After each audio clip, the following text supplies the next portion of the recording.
Shalom saudara, haleluya, selamat bertemu kembali dalam siri pembelajaran surat Roma. Kiranya kasih karunia dan damai sejahtera melimpahi Anda oleh pengenalan akan Allah dan akan Yesus Tuhan kita. Haleluya, kita masuk ke dalam bab yang baru, bab 12, dengan tajuknya mempersembahkan tubuh sebagai persembahan yang hidup. Mari kita baca ayat yang pertama. Karena itu saudara-saudara, demi kemurahan Allah, aku menasihatkan kamu supaya kamu mempersembahkan tubuhmu sebagai persembahan yang hidup, yang kudus, dan yang berkenan kepada Allah. Itu adalah ibadahmu yang sejati. Demikianlah firman Tuhan. Sebelum kita lihat bab yang baru, bab 12 ini, ya izinkan saya untuk memberi overview kepada bab 1 hingga ke 11. Ya, bab 1 hingga ke 11 adalah bahagian pertama surat Roma yang berbicara tentang kepercayaan asas kekristenan. Bahagian yang kedua, bab 12 hingga ke 15 adalah penerapan dari apa yang telah kita percaya, yaitu kehidupan kita yang seterusnya selepas kita telah diselamatkan. Jadi bahagian 1 adalah doktrin, ya. Bahagian 2 adalah yang praktikal. Apa yang kita percaya mempengaruhi apa yang kita buat, ya, yaitu kehidupan kita. Nah, hari ini kita fokus kepada ayat yang pertama. Ya, ayat pertama bermula dengan perkataan ini, kata karena itu. Nah, dua perkataan ini penting. Apa yang Paulus ingin beritahu kita selanjutnya dalam bab-bab yang akan datang, ya, adalah berdasarkan apa yang dia telah bicarakan sebelum ini dalam Roma 1 hingga ke 11, ya, 11 bab yang panjang itu. Ya, karena itu saudara-saudara, demi kemurahan Allah aku menasihatkan kamu. Ya saudara, Paulus berbicara kepada saudara-saudara, yaitu kepada semua orang percaya. Dia mau memberi nasihat kepada kita semua tentang apa yang harus kita buat. Dan kita lakukan apa yang dikehendaki berdasarkan kemurahan Allah. Nah, sebelum ini Paulus telah berbicara panjang lebar ya tentang kemurahan Allah ya dari bab 1 hingga ke 11. Nah, apa yang kemurahan Allah telah buat untuk kita? Wow. Nah, sungguh banyak sekali ya. Nah, oleh karena kemurahan Allah, kita telah diampunkan dari segala dosa. Amin. Kita telah diselamatkan dari murka Allah. Kita telah diperbenarkan oleh iman, diperdamaikan dengan Tuhan. Kita telah dibebaskan dari hukum dosa dan hukum maut. Kita telah dihidupkan bersama dengan Yesus. Kita telah dijamin keselamatan yang pasti. Kita telah diangkat menjadi anak-anak Tuhan. Kita telah diberi hak menjadi ahli waris kerajaan Allah. Nah, kita telah dijadikan lebih dari pemenang. Kita telah didiami Roh Allah menjadi milik Allah. Amin dan amin. Nah, semuanya ini adalah karena kemurahan Allah. Saudara, saya mau kita lihat bahwa wow, betapa baiknya kemurahan Allah yang ada dalam hidup kita. Dan karena itu, kita juga haruslah hidup untuk Tuhan. Ya, berdasarkan kemurahan Allah yang begitu luar biasa, saudara, dalam hidup kita, Paulus menasihatkan kita untuk meneruskan kehidupan kita dengan berdasarkan kemurahan Allah. Haleluya. Ya, kemurahan Allah akan terus menolong hidup kita. Nah, ini termasuk juga masa bila kita sedang menghadapi suatu keadaan yang sangat sukar. Ya, teruskan kehidupan dalam kemurahan Allah yang selalu menyertai. Sekali lagi, ayat yang pertama ini, karena itu saudara-saudara, demi kemurahan Allah, aku menasihatkan kamu supaya kamu mempersembahkan tubuhmu sebagai persembahan yang hidup, yang kudus, dan yang berkenan kepada Allah. Itu adalah ibadahmu yang sejati. Nah, kita perhatikan kata-kata ini, mempersembahkan tubuhmu. Bagaimana kita lakukan ini dengan betul dan seperti mana yang dikehendaki Tuhan, mempersembahkan tubuh yang hidup itu? Ya, dalam perjanjian lama, membuat persembahan adalah satu ibadah, ya, adalah satu penyembahan, worship. Bagaimana mereka buat persembahan? Mereka mempersembahkan binatang sebagai korban. Nah, seekor binatang harus dimatikan dan selepas itu dipersembahkan. Dan persembahan itu tak boleh diambil balik, ya. Ia telah menjadi milik Tuhan. Dan inilah yang dimaksudkan Paulus di sini dalam surat Roma. Ya, bukannya mempersembahkan binatang, tetapi mempersembahkan tubuh kita. Tapi bukannya matikan tubuh kita seperti dalam perjanjian lama. Ya, mesti hidup. Ya, itulah perbezaannya penyembahan dalam perjanjian lama dan perjanjian baru. Ya, perjanjian lama korbankan binatang yang mati, tapi dalam perjanjian baru mempersembahkan tubuh kita sebagai persembahan yang hidup. Ya, tubuh kita adalah keseluruhan hidup kita. Ya, tubuh kita adalah keseluruhan roh, jiwa, dan tubuh kita.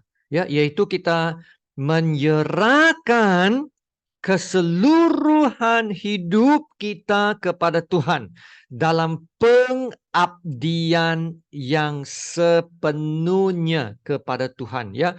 Pengabdian yang sepenuh, mengikut Yesus, mengakui Yesus sebagai Tuhan yang bertakhta dan yang berdaulat dalam hidup kita. Ya, mengikut Yesus sepenuhnya.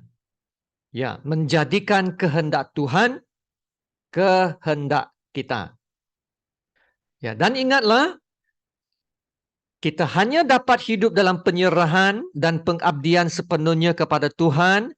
Kita hanya dapat hidup melakukan kehendak Tuhan sepenuhnya apabila kita mati kepada diri sendiri.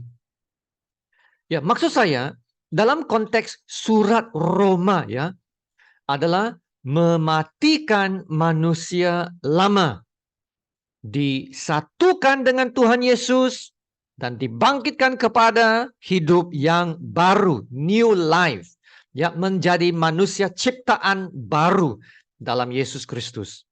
Dan kita menanggalkan manusia lama yang hidup untuk keinginan nafsu daging, dan kita mengenakan manusia baru dan hidup untuk Tuhan.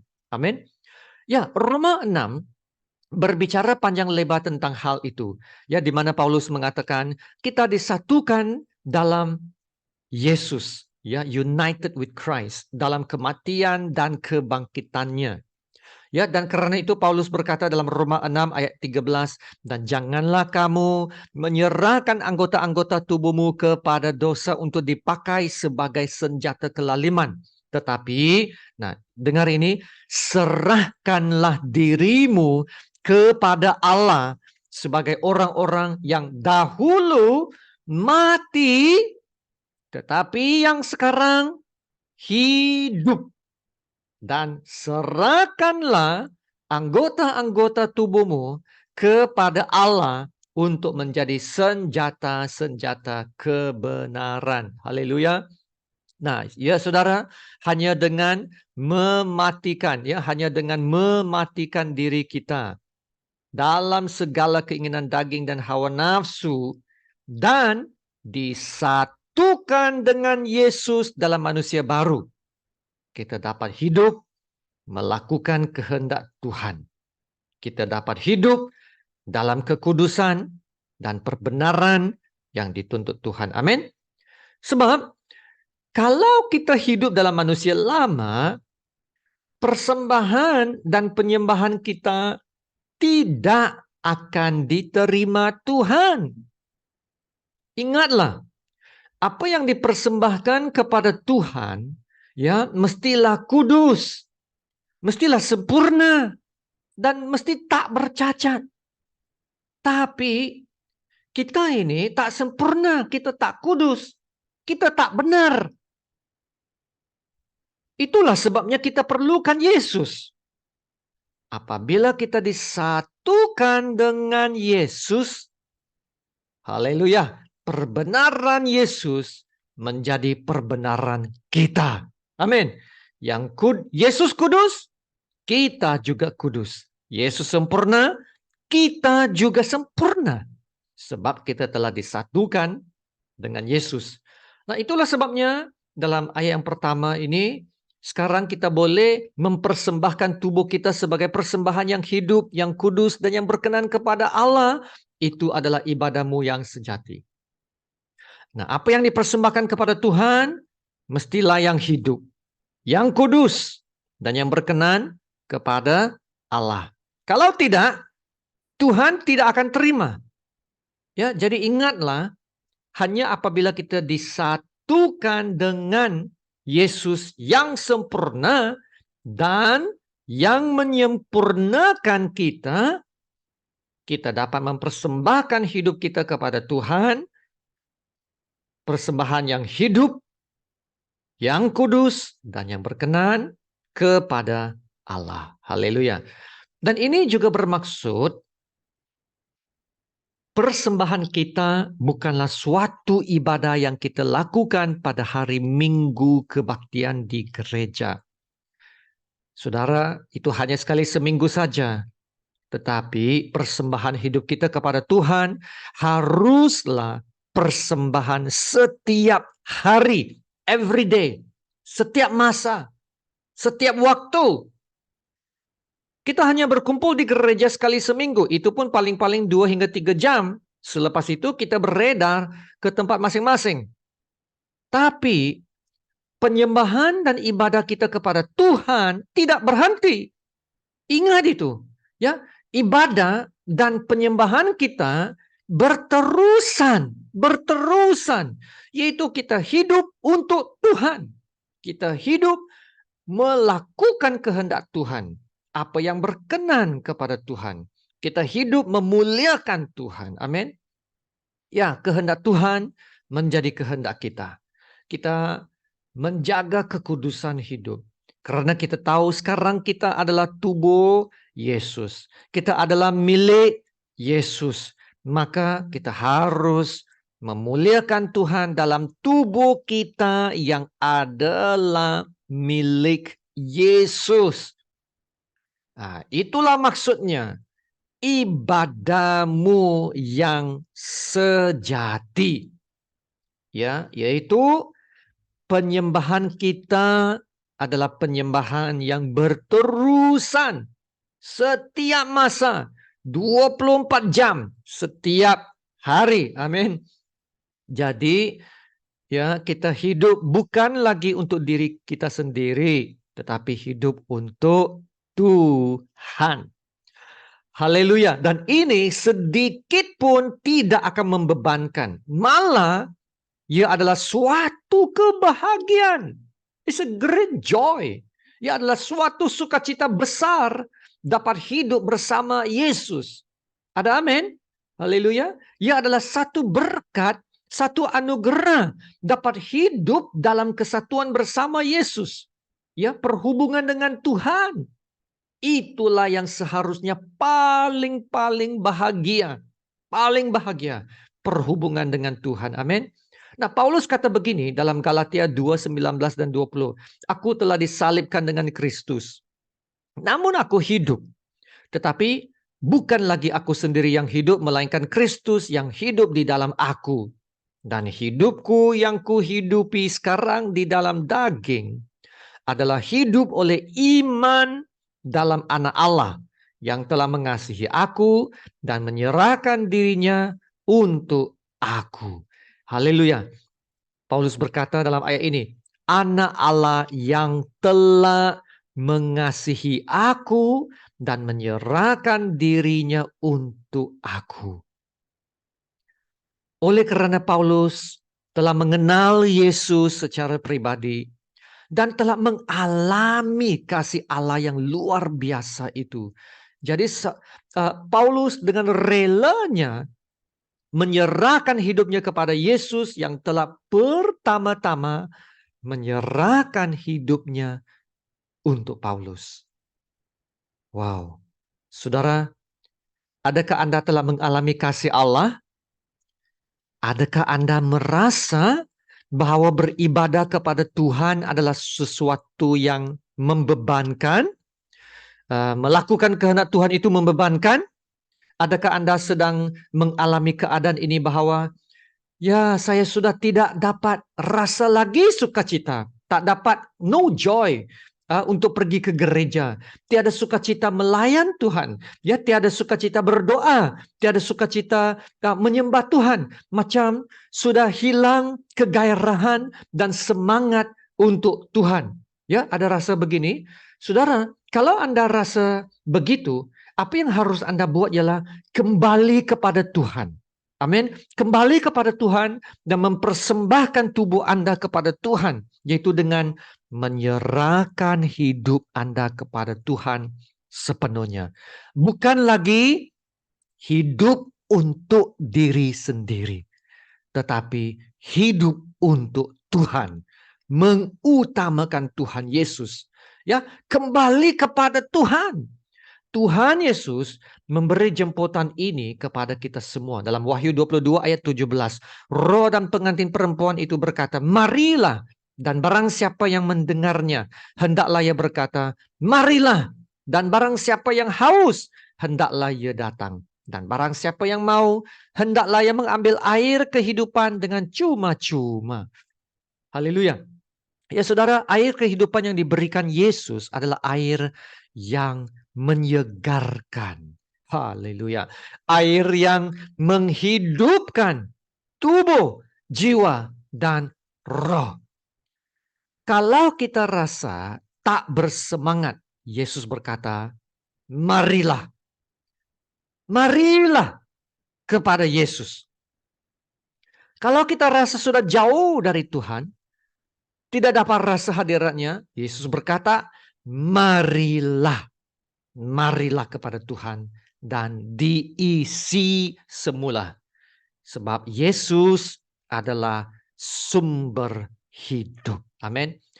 Kalau kita sudah menjadi letih ya, letih melakukan ibadah, letih dengan gereja, letih dengan pelayanan, Yesus berkata, marilah minum dari air kehidupan dan disegarkan semula. Amin. Kalau kita rasa tak berdaya, tak berkuasa, Yesus berkata, dengarlah ya, marilah. Serahkanlah segala beban Anda kepadanya, sebab Ia yang memelihara Anda. Haleluya. Luangkan masa mencari Tuhan. Cari masa untuk berdoa. Diperkuasakan semula dalam hadirat Tuhan. Supaya Anda dapat keluar dari hadiratnya, diisi penuh dengan kekuatan baru, semangat baru, ilham baru. Ingatlah dari permulaan ayat ini, Paulus berkata, demi kemurahan Allah. Ya, hiduplah melalui kemurahan Allah, melalui kasih karunia-Nya, bukan lagi kekuatan diri sendiri. Nah, ini bermaksud kita harus sentiasa mendekat kepada Allah. Jangan tinggalkan Yesus. Ya, seperti charger. Lepas charge 100%, Ya, kita cabut saja itu sampai kita hampir low battery. Low battery dan charge lagi. Saudara, hidup kekristenan bukan begitu. Charge penuh dan lepas itu cabut. Tidak. Kita harus terus connected kepada Tuhan setiap masa. Itulah caranya ya, saya kekal bersemangat dalam Tuhan, connected. Ya, ingat bukannya committed tetapi communion. Ya, communion bermaksud teruslah berhubung dengan Tuhan. Ya, connected. Haleluya, mari kita berdoa. Haleluya. Terpujilah Bapa kami yang di surga, Allah Bapa yang layak menerima segala pujian, hormat, dan syukur. Terima kasih Bapa untuk firman kebenaran-Mu. Terima kasih Bapa untuk kemurahan Allah yang sangat kaya dan berlimpah-limpah dalam kehidupan kami. Yang telah selamatkan kami, yang telah mengampunkan kami, yang telah memberikan kami hidup yang baru. Hidup yang penuh dengan pengharapan dan kemenangan. Damai sejahtera dan kasih yang sempurna. Yang hanya dari Allah Bapa. Terima kasih Bapa, terima kasih, terima kasih. Sesuai dengan firman-Mu hari ini, kami ingin membalas kemurahan Allah Bapa dengan mempersembahkan tubuh kami, seluruh hidup kami kepada Engkau. Tolong kami ya Tuhan untuk memberikan persembahan yang terbaik kepada Engkau. Tolong kami untuk benar-benar mematikan diri kami. Keinginan daging kami, keinginan nafsu, segala-galanya. Supaya kami benar-benar dapat mempersembahkan tubuh kami sebagai persembahan yang hidup, yang kudus, dan yang berkenan kepada Allah. Sehingga kami berubah dan menjadi serupa Yesus. Dan kehendak-Mu ya Bapa akan menjadi kehendak kami juga. Haleluya ya Bapa, terima kasih Bapa. Tolonglah bangkitkan kami semua yang lemah. Bangkitkan kami yang masih kurang semangat. Sedarkan kami bahwa hanya dengan mendekati Allah kami dapat diperkuatkan. Di luar Yesus kami tidak dapat berbuat apa-apa. Pimpinlah kami ya Bapa, agar kami dapat bertumbuh dalam iman dan pengenalan yang lebih intim akan Tuhan Yesus. Sehingga Yesus benar-benar menjadi Raja yang bertakhta dalam hati dan kehidupan kami. Haleluya. Terima kasih Bapa. Dalam nama Tuhan Yesus kami berdoa dan mengucap syukur. Amin. Haleluya. Terima kasih saudara untuk perhatian dan masa Anda. Ingatlah saudara, perhubungan kita dengan Tuhan ya, bukan sekadar committed dalam pelayanan, tetapi juga harus sentiasa connected dengan Tuhan. Kekalkan ya, communion yang berterusan dengan Tuhan. Itulah yang paling bahagia. Sama-sama kita menerima berkat Tuhan. Tuhan memberkati engkau dan melindungi engkau. Tuhan menyinari engkau dengan wajahnya dan memberi engkau kasih karunia-Nya, dan Tuhan menghadapkan wajahnya kepadamu dan memberi engkau damai sejahtera. Amin.